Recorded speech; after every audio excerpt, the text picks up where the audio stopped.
Concluída sua construção em 1972, o edifício Joelma foi imediatamente alugado ao Banco Crefisur de Investimentos.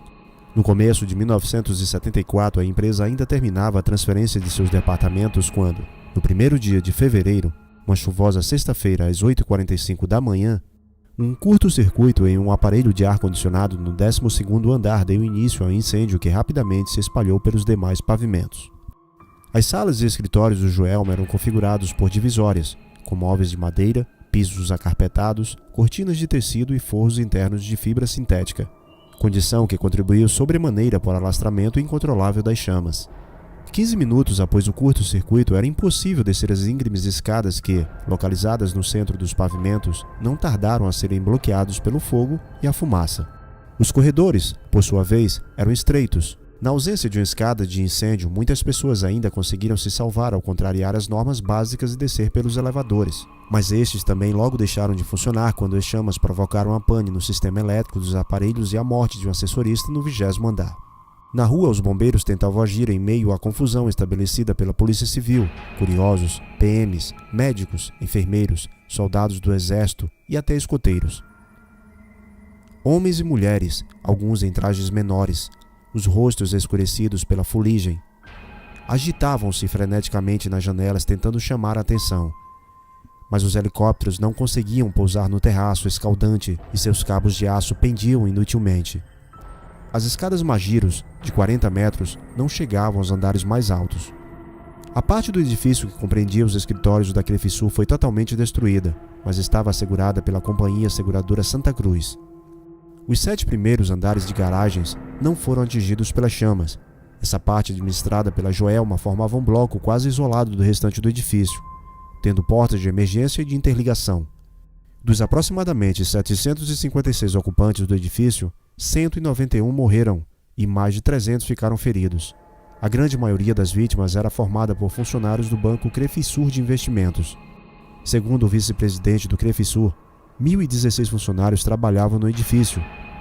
Desse total, 861 ficavam nos andares superiores à garagem, e cerca de 600 já haviam chegado quando o incêndio começou.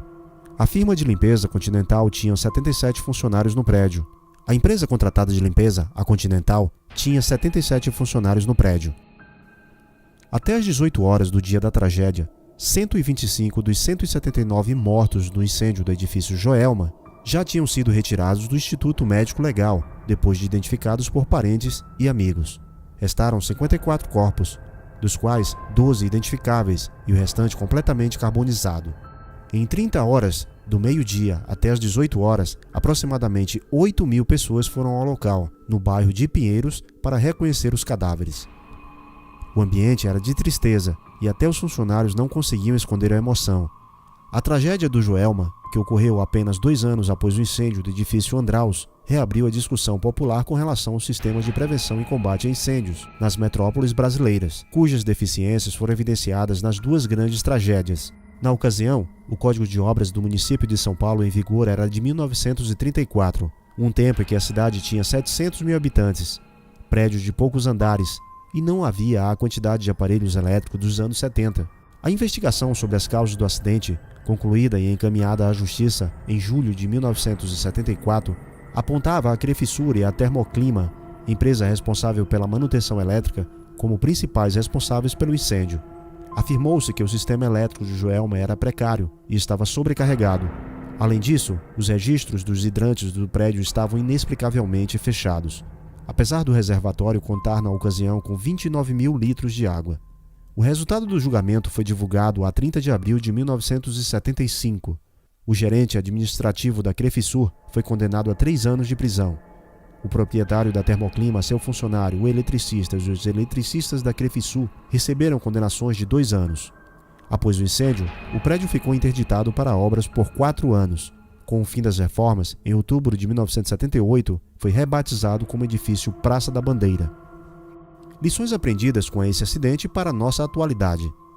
Mantenha os diagramas unifilares de suas instalações sempre atualizados.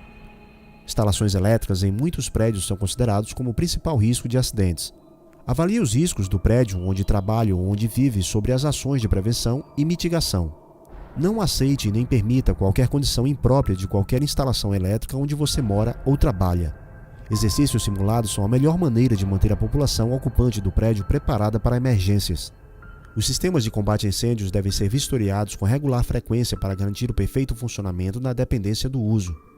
O AVCB, Atestado de Vistoria do Corpo de Bombeiros, é um documento que atesta que a edificação ou instalação cumpre com os requisitos do projeto de prevenção de combate a incêndios.